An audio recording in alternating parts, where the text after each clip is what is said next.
जय श्री राम। जय बजरंगबली। बंगाल की जो ये दर्दनाक घटना है, आप देखेंगे तो 1990 आपके आंखों के सामने आ जाएगी। समानताएं हम आपको दिखाते हैं, आप एक चश्मा लगाइए और समानता आप देखिए। जब कश्मीर में हिंदुओं का पलायन हुआ 1990 में, तो उसका एक बहुत बड़ा कारण रहा है पाकिस्तान। आज बंगाल में जो हो रहा है उसका एक बहुत बड़ा कारण है बांग्लादेश। बांग्लादेश से जो ये रोहिंग्या और तमाम जो घुसपैठिए बंगाल में आते हैं, जिनको बाद में ममता बानो या ममता बनर्जी आप कह सकते हो, ऑटो में कन्वर्ट कर देती हैं। उनका आधार कार्ड, आई कार्ड सब रेडी हो जाता है, जिसके चलते इनकी सरकार बन जाती है। तो देखिए, सबसे यही यही हुआ था वहाँ पे आपके कश्मीर में। कश्मीर में जितने राष्ट्रवादी मुसलमान थे वो भारत के साथ थे, हैं और रहेंगे। लेकिन ये जो घुसपैठिए थे, जो बाहर से, जो अलगाववादी, जो पाकिस्तान से भारत में घुसे और पाकिस्तान में कश्मीर में आके आतंकवाद का समर्थन किए और भारत के टुकड़े करने में लग गए, उन्होंने ही हिंदुओं को वहां से पलायन कराया और हिंदुओं को मारा, काटा।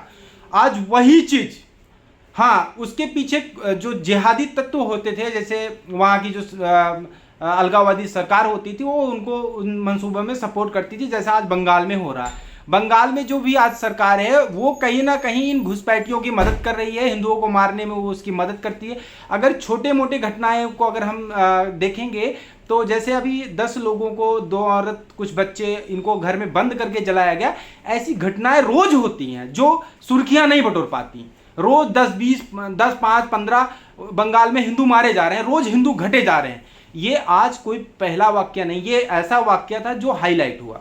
अब इसमें आप देखेंगे तो एक बहुत बड़ी लॉबी, जो लखीमपुर जैसी छोटी घटना, या तबरेज खान जो चोर होता है, जिसको लोग चोर समझ के मारते हैं, उस पे फट से बड़े बड़े रिपोर्टर, बड़े बड़े मीडियापंथी, एनडीटीवी, रवीश कुमार, तमाम वामपंथी गैंग, राहुल गांधी, अखिलेश यादव, प्रियंका गांधी, ऐसे नाम आप देखेंगे, तमाम वो काला तीतर, ये सब आते हैं और कहते हैं कि उत्तर प्रदेश में जो है रावण राज्य है, यहाँ पर जो है कोई सुरक्षित नहीं है। अरे सुरक्षित तो बंगाल में नहीं है, लेकिन इनके मुंह से एक ना तो शब्द निकला उन हिंदुओं के लिए। इनको वोट तो चाहिए हिंदुओं का, इसमें कोई डाउट नहीं है। जब चुनाव आएगा तो ये चंदन भी लगाएंगे, भगवा भी लेंगे, मंदिर भी जाएंगे, हाथ भी जोड़ेंगे, जय श्री राम भी बोलेंगे।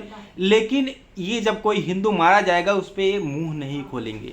इनको भगवा से नफरत हो गई है। भगवा शब्द पे जो इनका वक्तव्य आता है वो इतना निंदनीय और घटिया होता है कि नफरत हो जाती है इन लोगों से, शर्म नहीं आती इन लोगों की ये हिंदू हैं भी या नहीं। अब देखिए बंगाल में जो घटना हुई है, इसमें जो हमारी राष्ट्रवादी केंद्र में सरकार है, मोदी जी की सरकार है, मोदी जी देखिए आज की डेट में आपने देखा होगा ट्विटर, फेसबुक से लेकर तमाम जगहों पे एक ही मांग उठ रही है कि बंगाल में एक ही ऑप्शन है, राष्ट्रपति शासन लागू करिए, बंगाल को बचाइए, बंगाल जल रहा है।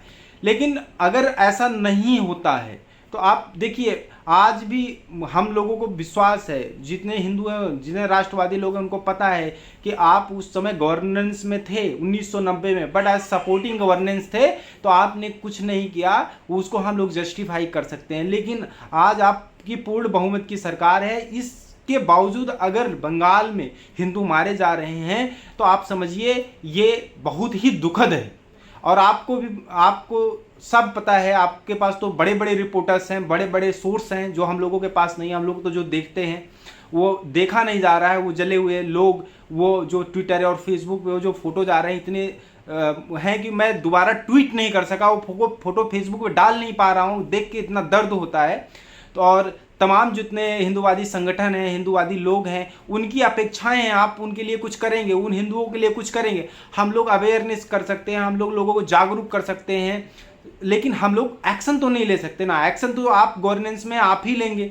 और ऐसी क्या मजबूरी है कि एक, जब आपको पता है कि एक वामपंथी सरकार है जो हिंदुओं पे अत्याचार कर रही है, बंगाल में कब से भाजपा के कार्यकर्ता मारे जा रहे हैं और रोज आए दिन घटनाएं हो रही हैं, मीडिया उसको दिखा रही है, कुछ मीडिया दिखाती हैं, कुछ वामपंथी मीडिया वो दिखाने से भी डरती हैं, तो कब तक चलेगा ऐसा? तो हमारी हिंदू आर्मी की यही मांग है, हिंदू आर्मी क्या, सभी सनातनियों की यही मांग है कि इसकी निष्पक्ष जांच करा के दोषियों पर सख्त से सख्त कार्रवाई हो, उनको फांसी दी जाए। और अगर ऐसा कुछ कानून में प्रावधान बन जाता है कि जैसे उन तमाम हिंदू भाइयों को जलाया गया, वैसे इन अपराधियों को भी सरेआम जला दिया जाए। अगर ऐसा कुछ हो जाता है ना, तो ये दूसरों के लिए एक मिसाल बनेगा कि आगे चल के कोई भी जिहादी ऐसा कदम उठाने से पहले 100 बार सोचेगी।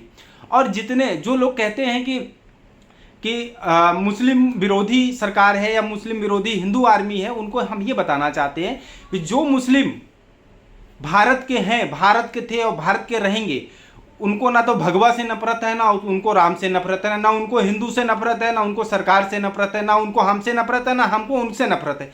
नफरत सिर्फ उन लोगों से है जो खाते तो भारत का है और गाते पाकिस्तान का है।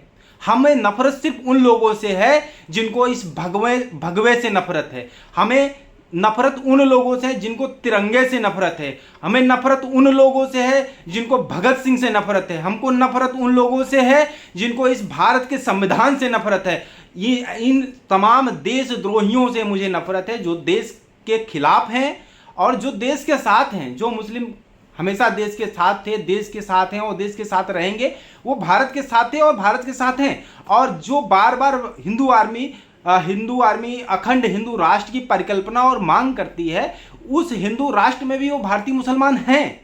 ऐसा नहीं है कि वो नहीं है। पाकिस्तान वाला जो है इस्लामिक राष्ट्र हम नहीं मांग रहे हैं। जहां पर जब आज़ादी हुई थी तो 25% हिंदू थे, आज उनको मार के पीट के कन्वर्ट करके 1% पे लाया गया है। भारत के मुस्लिम तो बहुसंख्यक हैं, इनको अल्पसंख्यक का दर्जा जो दिया गया है ये भी इनके साथ अन्याय हुआ है। हम तो भारत सरकार से मांग करते हैं कि अल्पसंख्यक का दर्जा तो सिख समुदाय को, बौद्ध समुदाय को, जैन समुदाय को मिलना चाहिए, जो कि भारत में सही में माइनॉरिटी में है। 2% है, 1% है। जिनकी आबादी 25% है वो अल्पसंख्यक कैसे हो सकते हैं? कहीं कहीं तो हिंदुओं से भी ज़्यादा है, तो वहाँ भी उनको माइनॉरिटी कहा जाता है। हैदराबाद ले लीजिए, तेलंगाना ले लीजिए, तमाम ऐसे राज्य, बंगाल ले लीजिए जहाँ पे बहुसंख्यक हैं। तो इनसे अल्पसंख्यक का दर्जा खत्म कर देना चाहिए। इनको भी हिंदुओं की तरह बहुसंख्यक में घोषित किया जाना चाहिए। समान अधिकार यूनिसिवल कोड जो कि वहाँ पे उत्तराखंड में पुष्कर धामी जी लगाने जा रहे हैं, उसका हम हिंदू आर्मी स्वागत करते हैं और उम्मीद करते हैं कि जैसे योगी जी ने एक पहल की थी, बुलडोजर चलवाया था, आज आप देखेंगे उनको कॉपी करते हुए हर राज्य के मुख्यमंत्री, चाहे वो मध्य प्रदेश हो, चाहे आसाम हो, हर राज्य के जितने राष्ट्रवादी सरकारें हैं सब बुलडोजर चलाने पे आ गई हैं। सेम चीज जैसे हेमंत बिस्वा शर्मा जी अच्छा काम कर रहे हैं आसाम में, उन्होंने मदरसों को बंद करा दिया। अब मदरसा बंद कराने का मतलब ये नहीं है कि वहां पे शिक्षा बंद हुई, वहां पे उन्माद, आतंकवाद, जिहाद, इस पे कंट्रोल करने के लिए जो राष्ट्रवादी डिसीजन है वो लिए गए। अब असम को देखते हुए अगर वो कानून, वो चीज उत्तर प्रदेश में लागू की जाए तो कोई आश्चर्य वाली बात नहीं होगी, अच्छी बात है। और जैसे कि यूनिसिवल कोड उत्तराखंड ने पहल की है, तो ये मध्य प्रदेश, उत्तर प्रदेश और असम को भी लागू कर देना चाहिए। जो चीज़ आसाम में हो रही है, मदरसे बंद हो रहे हैं, तमाम जो अच्छे कार्य हो रहे हैं आसाम में, उसको उत्तर प्रदेश, उत्तराखंड, मध्य प्रदेश में भी लागू होना चाहिए। तो ऐसे है, आज भारत के 11 राज्य ऐसे हैं जहां पर राष्ट्रवादी सरकार है। गोवा है, मणिपुर है, मध्य प्रदेश है, आपका उत्तर प्रदेश है, असम है, उत्तराखंड है। तमाम जो राज्य हैं वहां पे अच्छे काम हो रहे हैं।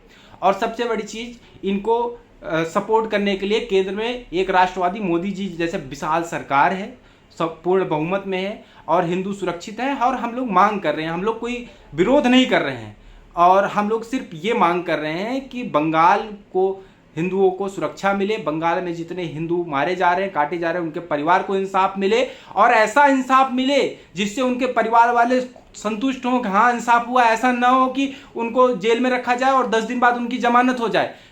सार्वजनिक होना चाहिए।